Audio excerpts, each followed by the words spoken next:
Hello friends, चलिए आज हम लोग breathing and exchange of gases में नेक्स्ट टॉपिक के ऊपर चलते हैं। हमारा नेक्स्ट टॉपिक है एक्सचेंज ऑफ गैसेस, यानी गैसेस एक्सचेंज कराना है। गैसेस एक्सचेंज दो जगह होता है, एक तो लंग्स के एल्वुलाई में होता है और दूसरा टिश्यू लेवल पर होता है। ये एक पैसिव प्रोसेस है क्योंकि इसमें एटीपी का रिक्वायरमेंट नहीं होता है, कोई भी एनर्जी का रिक्वायरमेंट नहीं होता है। एटीपी पता है ना आपको, ATP is the energy currency of the ATP is the currency of energy. Full form है एडेनोसिन ट्राइफॉस्फेट। डिफ्यूजन क्या है? डिफ्यूजन एक प्रोसेस है जिसके थ्रू ये गैसेस का एक्सचेंज होता है। डिफ्यूजन होने के लिए हाई कंसंट्रेशन लो कंसंट्रेशन होना चाहिए, यानी कि कंसंट्रेशन में ग्रेडियंट होना चाहिए। ग्रेडियंट मतलब चेंज, कंसंट्रेशन में चेंज होगा तो ही डिफ्यूजन हो पाएगा, हाई कंसंट्रेशन से लो कंसंट्रेशन की तरफ। यहाँ पर क्या होता है, प्रेशर में चेंज आता है, यानी यहाँ जो ग्रेडियंट है वो प्रेशर का ग्रेडियंट है। तो high pressure to low pressure gases का एक्सचेंज होता है। देखो ये है एल्वियोलाई, एल्वुलाई के पास प्रेजेंट है। एल्वुलाई का जो लाइनिंग है वो किस सेल से बना हुआ है? सिंपल स्क्वैमस एपिथेलियम से बना हुआ है। ये चीज़ मैंने आपको पहले भी बताया है। ये ब्लड वेसल है, कैपिलरी है। कैपिलरी का जो वॉल है वो एंडोथेलियम का बना हुआ है और दोनों के बीच में देखो ये वाला जो स्पेस है इसको हम लोग बोलते हैं बेसमेंट मेम्ब्रेन। ये तीनों मेम्ब्रेन्स को, लेयर्स को मिलाकर हम लोग क्या बोलते हैं? डिफ्यूजन मेम्ब्रेन बोलते हैं, या फिर इसी को हम लोग रेस्पिरेटरी मेम्ब्रेन भी बोलते हैं। ये चीज़ मैंने आपको पहले ही बताया था। अगर ये थिकनेस का मैं बात करूं, यानी कि यहाँ से यहाँ तक का ये पूरा थिकनेस का अगर मैं बात करूं तो ये काफ़ी कम होता है। देखो कम होना भी चाहिए थिकनेस, तभी तो बिना एनर्जी के रिक्वायरमेंट के यहाँ से एल्वुलाई से गैसेस का एक्सचेंज कैपिलरी में और कैपिलरी से गैसेस का एक्सचेंज एल्वुलाई में कैसे होगा? जब ये थिकनेस काफ़ी कम होगा। तो ये थिकनेस जो है लेस देन 1 mm होता है, 1 मिलीमीटर से भी कम होता है। किसी किसी बुक्स में 0.2 भी दिया जाता है, मैंने एवरेज आपको लिख के रखा है कि 0.5 mm होता है इसके थिकनेस ही, ठीक है। नेक्स्ट हम लोग बात करेंगे किस किस फैक्टर्स पे हमारा ये गैसेस एक्सचेंज डिपेंड करता है।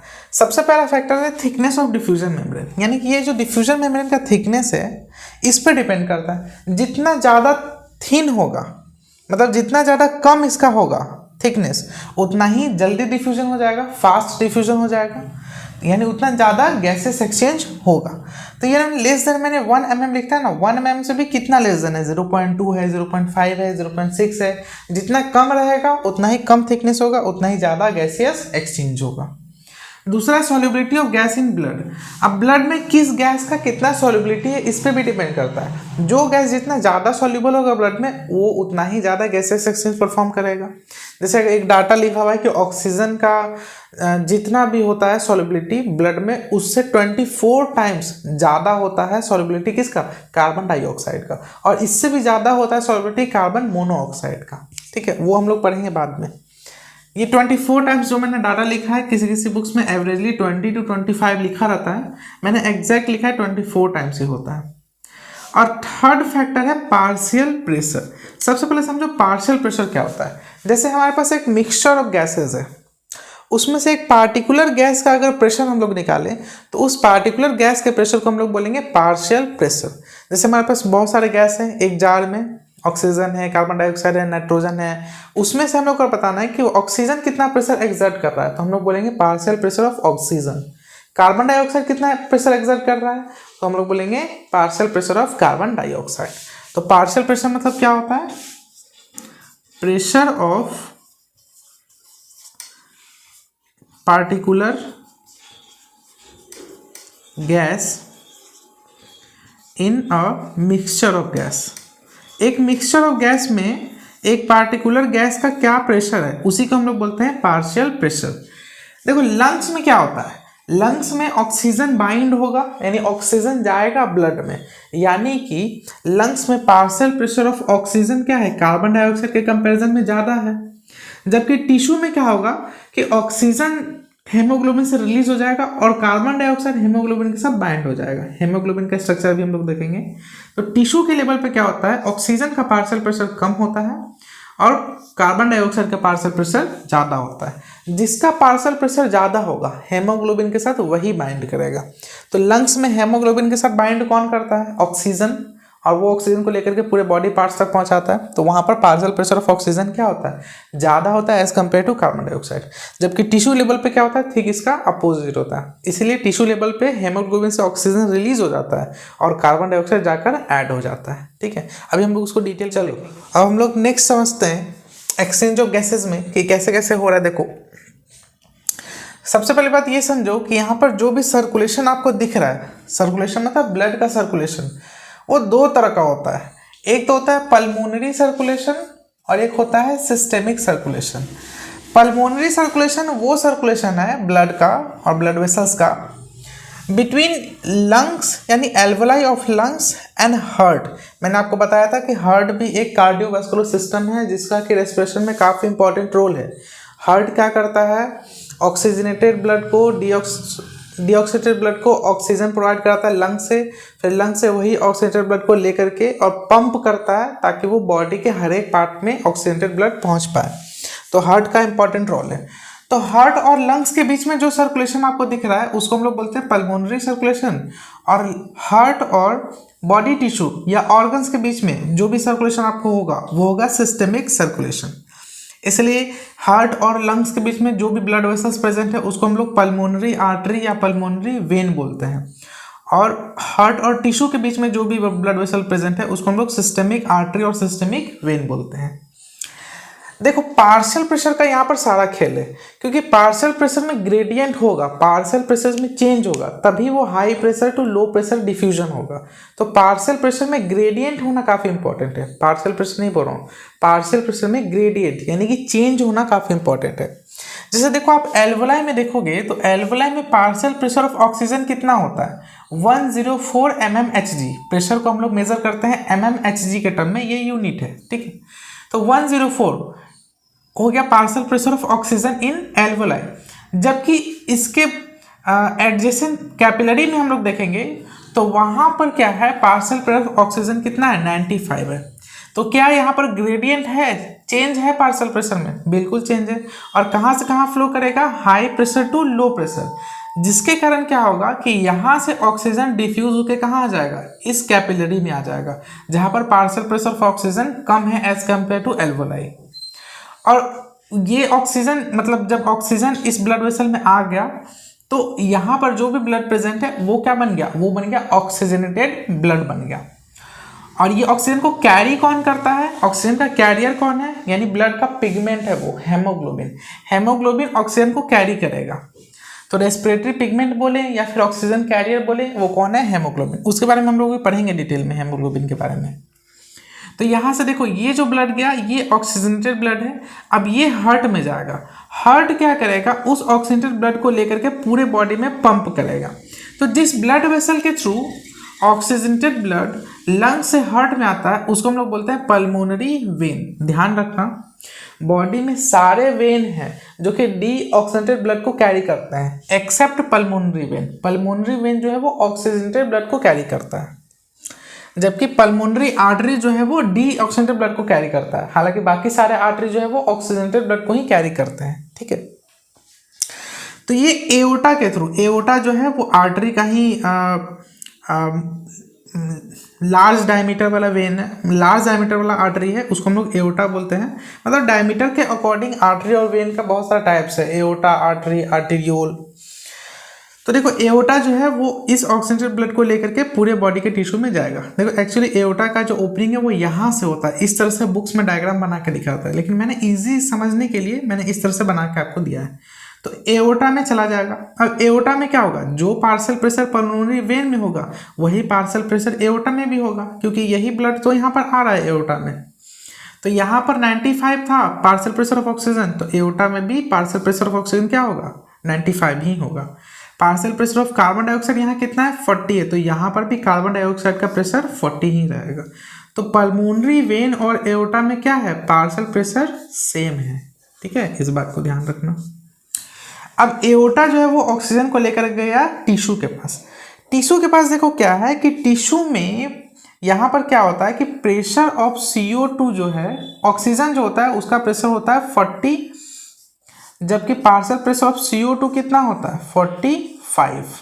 ठीक है, यहाँ पर ज़्यादा प्रेशर 95 का है, मतलब ज़्यादा प्रेशर ऑक्सीजन का है और यहाँ पर ज़्यादा प्रेशर कार्बन डाइऑक्साइड का है। तो जैसे ही ये एओर्टा ब्लड को लेकर के आएगा इस कैपिलरी के पास और यहाँ पर टिश्यू प्रेजेंट है, तो यहाँ पर क्या है, ऑक्सीजन का पार्शियल प्रेशर 95 है, यहाँ ऑक्सीजन का पार्शियल प्रेशर 40 है। तो high pressure to low pressure क्या होगा, ऑक्सीजन डिफ्यूज हो जाएगा, तो ऑक्सीजन यहाँ से निकल करके टिश्यू में चला जाएगा। अब टिश्यू में मेटाबॉलिक रिएक्शंस होगा जिसके दौरान एनर्जी प्रोड्यूस होगा और साथ में वेस्ट मटेरियल के रूप में कार्बन डाइऑक्साइड प्रोड्यूस होगा। तो यहाँ पर देखो कार्बन डाइऑक्साइड प्रेजेंट है जिसका पार्शियल प्रेशर कितना है, 45 है। और यहाँ पर देखो partial pressure of carbon dioxide कितना था, 40 था।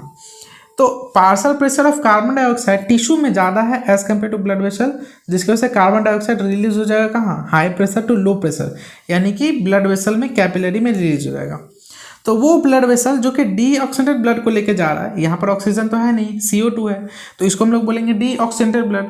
तो डीऑक्सीडेंटेड ब्लड को ले जाने वाले ब्लड वेसल को हम लोग बोलते हैं वेना कावा। यहाँ पर देखो पार्शियल प्रेशर ऑफ ऑक्सीजन कम है जबकि CO2 का पार्शियल प्रेशर ज़्यादा है। अब ये डीऑक्सीडेंटेड ब्लड को लेकर के जाएगा वापस से कहाँ, हार्ट में। अब ये देखो हार्ट में चला गया डीऑक्सीडेंटेड ब्लड, हार्ट क्या करेगा, हार्ट उस डीऑक्सीडेंटेड ब्लड को लंग्स के पास भेज देगा थ्रू पल्मोनरी आर्टरी। तो पल्मोनरी आर्टरी ही सिर्फ एक ऐसा आर्टरी है जो कि डीऑक्सीडेंटेड ब्लड को कैरी करता है हार्ट से लंग्स के बीच में। यहाँ पर भी देखो पार्शियल प्रेशर ऑफ ऑक्सीजन कितना है, 40 है, और partial pressure of carbon dioxide कितना है, 45 है। तो यहाँ पर भी देखो इन दोनों का भी पार्शियल प्रेशर क्या है, सेम ही है, ठीक है, क्योंकि सेम ही ब्लड न जा रहा है तो दोनों जगह सेम ही पार्शियल प्रेशर है। अब जब ये ब्लड लेकर के यहाँ पर पहुँचेगा डीऑक्सीडेंटेड ब्लड लंग्स के पास, एल्वोलाई के पास, तो यहाँ पर देखो पार्शियल प्रेशर ऑफ ऑक्सीजन कितना है, 40 है, और CO2 का पार्शियल प्रेशर क्या है, 45 है। तो जिसका ज़्यादा पार्शियल प्रेशर होगा, एक्सचेंज ऑफ गैसेस भी तो उसी का होगा। तो पार्शियल प्रेशर ऑफ CO2 45 है यहाँ पर, और यहाँ पर एल्वोलाई में पार्शियल प्रेशर ऑफ CO2 कितना है, 40 है। तो high pressure to low pressure यहाँ पर CO2 ट्रांसफर हो जाएगा एल्वोलाई में, और एल्वोलाई से लंग्स के थ्रू होते हुए फिर वो एक्सेल आउट हो जाएगा। देखो सेम प्रोसेस मैंने यहाँ पर भी आपको दिखाया है। ये एल्वोलाई है, पार्शियल प्रेशर ऑफ O2 104 है और CO2 का 40 है। यहाँ पर पार्शियल प्रेशर O2 कितना है, 95 है, और CO2 का 45 है। तो 104 यहाँ पर, 95 यहाँ पर, high pressure to low pressure oxygen का ट्रांसफर हो जाएगा। अब यहाँ जो ब्लड गया उसको हम लोग बोलेंगे ऑक्सीजनेटेड ब्लड। फिर यहाँ पर देखो ये ऑक्सीजन है, ये यहाँ पर पार्शियल प्रेशर ऑफ ऑक्सीजन कितना है, 40, और इसमें पार्शियल प्रेशर ऑफ ऑक्सीजन कितना है, 95। तो 95 से 40 की तरफ ऑक्सीजन का ट्रांसफर हो जाएगा, ऑक्सीजन चला जाएगा टिश्यू में। फिर यहाँ पर CO2 का प्रोडक्शन हो जाएगा, तो CO2 का पार्शियल प्रेशर इंक्रीज हो जाएगा, तो CO2 चला जाएगा वापस से यहाँ पर ब्लड वेसल में, और वो CO2 का ट्रांसफर हो जाएगा। तो इस ब्लड को हम लोग क्या बोलेंगे, डीऑक्सीडेंटेड ब्लड बोलेंगे। फिर यहाँ पर देखो पार्शियल प्रेशर ऑफ O2 40 है, CO2 45 है। सेम चीज़ यहाँ पर भी होगा, O2 क्या होगा, O2 होगा 40 और CO2 क्या होगा, 45 होगा। तो यहाँ पर CO2 45 है, यहाँ पर CO2 40 है, तो 45 ज़्यादा है, तो हाई प्रेशर से लो प्रेशर की तरफ CO2 का ट्रांसफर हो जाएगा। तो ये कंप्लीट ऐसा प्रोसेस था जिस प्रोसेस के थ्रू ऑक्सीजन और कार्बन डाइऑक्साइड का कहाँ पर कैसा एक्सचेंज होता है। जहाँ पर ऑक्सीजन का पार्शियल प्रेशर ज़्यादा है वहाँ ऑक्सीजन का ट्रांसफर होगा, गैसेस एक्सचेंज होगा। जहाँ पर कार्बन डाइऑक्साइड का पार्शियल प्रेशर ज़्यादा है वहाँ पर कार्बन डाइऑक्साइड का एक्सचेंज होगा। जैसे एल्वोलाई का पास देखो यहाँ पर 40 है CO2 और 104 है O2, यानी O2 का पार्शियल प्रेशर क्या है, ज़्यादा है, तो यहाँ पर ऑक्सीजन का गैसेस एक्सचेंज हुआ। यहाँ पर CO2 देखो 45 है और O2 40 है टिश्यू के पास, तो O2 कम है CO2 से, तो यहाँ पर CO2 का गैसेस एक्सचेंज हो जाएगा। तो जिसका पार्शियल प्रेशर ज़्यादा होगा उसी का गैसेस एक्सचेंज भी होगा। नेक्स्ट हम लोग हेमोग्लोबिन के बारे में समझ लेते हैं कि हेमोग्लोबिन का स्ट्रक्चर कैसा है। देखो नेक्स्ट हम लोग हेमोग्लोबिन के स्ट्रक्चर के बारे में देख लेते हैं कि हेमोग्लोबिन होता कैसा है। देखो हेमोग्लोबिन है क्या, हेमोग्लोबिन रेस्पिरेटरी पिगमेंट है या फिर ऑक्सीजन कैरियर है जो ऑक्सीजन को कैरी करेगा और कार्बन डाइऑक्साइड को भी कैरी करेगा। देखो ये है ब्लड वेसल, ब्लड वेसल में प्रेजेंट है ब्लड। ब्लड में क्या होता है, आरबीसी होता है, रेड ब्लड सेल। आरबीसी के अंदर बहुत सारे हेमोग्लोबिन होते हैं। हेमोग्लोबिन का अगर बात करें तो हेमोग्लोबिन प्रोटीन का बना होता है। हेमोग्लोबिन के अंदर 5% हीम प्रोटीन होता है और 95% क्या होता है, ग्लोबिन प्रोटीन होता है। एक्चुअली ये पॉलीपेप्टाइड चेन होता है, मतलब कि अमाइनो एसिड्स का चेन होता है, उसी को हम लोग बोलते हैं पॉलीपेप्टाइड चेन, जो कि प्रोटीन का फॉर्मेशन करता है। आपको हेमोग्लोबिन का यहाँ पर डायग्राम भी दिख रहा होगा, ठीक है। देखो इसमें 4 पॉलीपेप्टाइड चेन होता है एक हेमोग्लोबिन के अंदर, 2 होता है अल्फा चेन और 2 होता है बीटा चेन। यही जब हम लोग पढ़ेंगे फीटस हेमोग्लोबिन, यानी कि जब फीटस फॉर्म में होता है, यानी कि वो मदर के यूटेरस में होता है, उस समय वहाँ पर 2 अल्फा चेन होता है और 2 गामा चेन होता है। गामा चेन क्या करता है, ऑक्सीजन एफिनिटी को इंक्रीज कराता है, वो हम लोग पढ़ेंगे बाद में। ईच पॉलीपेप्टाइड चेन, हर एक पॉलीपेप्टाइड चेन के साथ एक प्रोस्थेटिक ग्रुप लगा होता है जिसको हम लोग बोलते हैं हीम। प्रोस्थेटिक मतलब होता है अदर देन प्रोटीन या फिर नॉन प्रोटीन पार्ट, इसी को हम लोग बोलते हैं प्रोस्थेटिक ग्रुप। देखो ये है हेमोग्लोबिन, मैंने बेसिक एक स्ट्रक्चर बनाया है। हेमोग्लोबिन देखो 4 तरह के पॉलीपेप्टाइड चेन है, 2 अल्फा चेन है और 2 बीटा चेन है। हर एक पॉलीपेप्टाइड चेन के पास एक हीम ग्रुप है। देखो ब्लू कलर का जो राउंड राउंड दिख रहा है ना, वो मैंने बनाया हीम ग्रुप। हीम ग्रुप के सेंटर में प्रेजेंट होता है फेरस आयरन, यानी कि आयरन प्रेजेंट होता है हीम ग्रुप के सेंटर में, और एक्चुअली आयरन ही वो है जो कि ऑक्सीजन को बाइंड करके अपने साथ लेकर के जाता है हेमोग्लोबिन में। देखो ये हीम प्रेजेंट है और हीम के अंदर contain iron at the centre में हीम के सेंटर में आयरन प्रेजेंट होता है।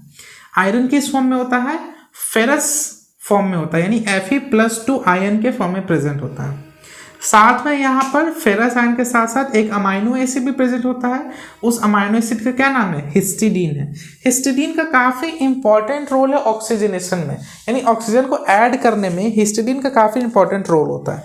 हिस्टिडीन यहाँ पर 2 तरह का होता है, एक होता है प्रॉक्सिमल हिस्टिडीन और एक होता है डिस्टल हिस्टिडीन। प्रॉक्सिमल हिस्टिडीन क्या करेगा कि ये जो हीम ग्रुप लगा है ना, प्रोस्थेटिक ग्रुप, इसको ये अपने प्लेस पे मेंटेन करके रखेगा, जबकि डिस्टल हिस्टिडीन जो है वो क्या करेगा कि जब ऑक्सीजन आकर यहाँ पर बाइंड होगा तो उस ऑक्सीजन को हीम के पोजीशन पे मेंटेन करके रखेगा। ये जितने भी साइट आपको दिख रहे हैं यहाँ पर ऑक्सीजन बाइंड होगा। एक होमोग्लोबिन जो है 4 मॉलिक्यूलर ऑक्सीजन को बाइंड कर सकता है, यानी कि एक ऑक्सीजन यहाँ, एक ऑक्सीजन यहाँ, एक ऑक्सीजन यहाँ, एक ऑक्सीजन यहाँ, 4 ऑक्सीजन मॉलिक्यूल को बाइंड कर सकता है एक हेमोग्लोबिन। अभी इसमें कोई भी ऑक्सीजन बाइंड नहीं है तो इसको हम लोग डीऑक्सीजनेटेड हेमोग्लोबिन बोलेंगे, और जब इसमें ऑक्सीजन बाइंड हो जाएगा तो वो बन जाएगा ऑक्सीजनेटेड हेमोग्लोबिन। चलो और कुछ पॉइंट्स है गैसेस एक्सचेंज से रिलेटेड हम लोग पढ़ लेते हैं कि कौन कौन सा गैस जो है वो मतलब ऑक्सीजन और कार्बन डाइऑक्साइड किस किस तरह से एक्सचेंज होता है, आरबीसी के थ्रू, प्लाज्मा के थ्रू, ये सारा हम लोग पढ़ लेते हैं। नेक्स्ट हम लोग समझ लेते हैं ऑक्सीजन और कार्बन डाइऑक्साइड के ट्रांसपोर्ट के बारे में। अगर ऑक्सीजन का ट्रांसपोर्टेशन का बात करें तो 97% ऑक्सीजन जो ट्रांसपोर्ट होता है वो हेमोग्लोबिन के थ्रू होता है, जो कि आरबीसी में प्रेजेंट होता है, और 3% ऑक्सीजन जो है वो प्लाज्मा में ट्रांसपोर्ट होता है एज अ डिजॉल्व स्टेट, क्योंकि मैंने भी आपको बताया ना सॉल्युबिलिटी, ऑक्सीजन का भी सॉल्युबिलिटी अच्छा होता है बट कार्बन डाइऑक्साइड से कम होता है।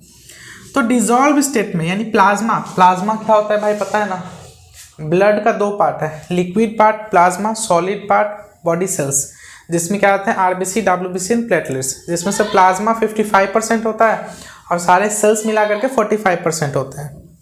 तो प्लाज्मा में एज अ डिजॉल्व स्टेट कितना ऑक्सीजन ट्रांसपोर्ट होता है, 3%। देखो ये जो 97 और 3% मैंने लिखा है ये अप्रॉक्स वैल्यू है, किसी किसी बुक में ये 98 और 2% भी लिखा होता है, किसी किसी बुक में ये 98.5 और 1.5% भी लिखा होता है। तो ये एवरेज है, आप मान के चलो मैक्सिमम जो अमाउंट होता है वो होता है आरबीसी के थ्रू, और कुछ ही लिटिल अमाउंट जो होता है वो प्लाज्मा के थ्रू ऑक्सीजन का ट्रांसपोर्ट होता है। जबकि कार्बन डाइऑक्साइड का बात करें तो कार्बन डाइऑक्साइड के केस में 70% जो कार्बन डाइऑक्साइड ट्रांसपोर्ट होता है वो बाइकार्बोनेट के फॉर्म में प्रेजेंट होता है। बाइकार्बोनेट क्या होता है, HCO3-, एक्चुअली ये सोडियम बाइकार्बोनेट के फॉर्म में होता है, लेकिन बाइकार्बोनेट आयन के थ्रू ट्रांसपोर्ट होता है कार्बन डाइऑक्साइड का। 7% प्लाज्मा में as a dissolve state transport होता है और 23% आरबीसी के थ्रू ट्रांसपोर्ट होता है। देखो आरबीसी भी तो है प्लाज्मा में ही, तो दोनों प्लाज्मा में ही है, लेकिन आरबीसी में एज अ हेमोग्लोबिन के साथ बाइंड होकर के और प्लाज्मा में डिजॉल्व होकर के, लिक्विड प्लाज्मा में डिजॉल्व होकर के। यहाँ पर भी आरबीसी और प्लाज्मा है तो दोनों प्लाज्मा के ही अंदर आ जाएगा, मतलब ब्लड में ही आ जाएगा, लेकिन प्लाज्मा में डिजॉल्व स्टेट में 3% होता है और हेमोग्लोबिन के थ्रू 97% होता है। अब ये देखो कुछ नेमिंग से जो हमें ध्यान रखते हैं, ऑक्सीजन अगर हेमोग्लोबिन के साथ बाइंड करेगा तो ऑक्सीजन बाउंड हेमोग्लोबिन को हम लोग बोलते हैं ऑक्सी हेमोग्लोबिन। ये O3 क्या है, ओजोन, O3 आपको पता होगा, O3 को हम लोग बोलते हैं ओजोन। तो ओजोन अगर हेमोग्लोबिन के साथ बाइंड हो जाता है तो उसको हम लोग बोलते हैं myth haemoglobin. Carbon monoxide CO को हम लोग बोलते हैं कार्बन मोनोऑक्साइड। कार्बन मोनोऑक्साइड अगर हेमोग्लोबिन के साथ बाइंड होता है तो उसको हम लोग बोलेंगे कार्बोक्सी हेमोग्लोबिन। और कार्बन डाइऑक्साइड अगर हेमोग्लोबिन के साथ बाइंड होता है तो उसको हम लोग बोलेंगे कार्बामिनो हेमोग्लोबिन। अच्छा, अगर हम लोग सॉल्युबिलिटी की बात करें तो सॉल्युबिलिटी जो है वो ब्लड में सबसे ज़्यादा होता है कार्बन मोनोऑक्साइड का, फिर होता है कार्बन डाइऑक्साइड का, और थर्ड में होता है ऑक्सीजन का सॉल्युबिलिटी। यानी कि अगर कार्बन डाइऑक्साइड, कार्बन मोनोऑक्साइड और ऑक्सीजन अगर सेम कंसंट्रेशन में प्रेजेंट है तो ज़्यादा अमाउंट कौन डिजॉल्व होगा ब्लड में? कार्बन मोनोऑक्साइड, फिर कार्बन डाइऑक्साइड, फिर ऑक्सीजन। ट्रांसपोर्ट ऑक्सीजन का बात करें हम लोग तो हेमोग्लोबिन, देखो मैंने अभी आपको बताया था कि एक हेमोग्लोबिन के साथ 4 मॉलिक्यूलर ऑक्सीजन बाइंड होता है। तो ये जो बाइंडिंग हो रहा है, कहाँ पर ऑक्सीजन बाइंड होगा हेमोग्लोबिन के साथ? एल्वेलाई में, क्योंकि वहाँ पर ऑक्सीजन का पार्शियल प्रेशर क्या है? ज़्यादा है, और बाइंड होकर क्या बना देगा? Oxy haemoglobin. देखो ये हो गया, इसका ट्रांसपोर्ट हो जाएगा टिश्यू के पास। टिश्यू के पास क्या होगा? ये ऑक्सी हेमोग्लोबिन में से ऑक्सीजन अलग होगा और वो जाएगा सेल्स में, तो यहाँ पर डिसोसिएशन होगा। ये एल्वेलाई में एसोसिएशन हो रहा है ऑक्सीजन का हेमोग्लोबिन के साथ, और टिश्यू लेवल पे डिसोसिएशन होगा ऑक्सीजन का हेमोग्लोबिन के साथ। अब देखो ये कुछ वैल्यूज है, डाटा में ध्यान रखना है। 1 ग्राम हेमोग्लोबिन, 1 ग्राम हेमोग्लोबिन 1.35 ml ऑक्सीजन को ट्रांसपोर्ट कर सकता है, और 100 ml ब्लड में 15 ग्राम हेमोग्लोबिन होता है। तो 100 ml ऑक्सीडेंटेड ब्लड में कितना ग्राम ऑक्सीजन का ट्रांसपोर्टेशन होगा? तो क्या करेंगे, 1 ग्राम में इतना है तो 15 ग्राम में 15 से मल्टीप्लाई कर देंगे तो 19.6। इसका अप्रोक्स हम लोग ले सकते हैं 20 ml ऑक्सीजन, यानी कि 100 ml ऑक्सीडेंटेड ब्लड 20 ml ऑक्सीजन का ट्रांसपोर्ट कर देता है। अभी जो 20 ml ऑक्सीजन का ट्रांसपोर्ट हुआ है टिश्यू के पास, वो टिश्यू के अंदर जाता नहीं है। ये पूरा ऑक्सीजन कभी भी हेमोग्लोबिन से डिटैच होकर के टिश्यू के पास नहीं जाता है। नॉर्मल या रेस्टिंग कंडीशन में सिर्फ और सिर्फ टोटल ऑक्सीजन का 25% ऑक्सीजन ही टिश्यू के पास जा पाता है। दैट इज 25% कितना हो जाएगा? 5 ml ऑक्सीजन टिश्यू के पास जा पाएगा। जबकि इस स्टर्नस कंडीशन या एक्सरसाइज, हैवी एक्सरसाइज कर रहे हैं, जब मसल्स को ज़्यादा ऑक्सीजन का डिमांड है, तो उस समय क्या होता है? मैक्सिमम 75%, दैट इज इस 20 ml O2 का 75% कितना हो जाएगा? 15 ml। तो मैक्सिमम 15 ml ऑक्सीजन जो वो टिश्यू को प्रोवाइड किया जा सकता है, लेकिन 100% ऑक्सीजन कभी भी ट्रांसपोर्ट नहीं होता है टिश्यू के पास। इस बात को ध्यान रखना। चलो नेक्स्ट हम लोग समझ लेते हैं। चलिए आज का लेक्चर हम लोग यहीं फिनिश करते हैं। देखिए मैंने पीछे बनाया है ऑक्सीजन हेमोग्लोबिन डिसोसिएशन कर्व, ये मुझे पढ़ाना था लेकिन मुझे एक अर्जेंट काम आ गया। मैं ये लेक्चर आपको कल रिकॉर्ड करके यहाँ से दे दूंगा। आज के लेक्चर को यहीं फिनिश करते हैं। किसी भी टॉपिक में कोई डाउट हो आज से लेक्चर से रिलेटेड तो आप उसको कमेंट बॉक्स में लिख देना, मैं आपको रिप्लाई दे दूँगा। Thank you so much.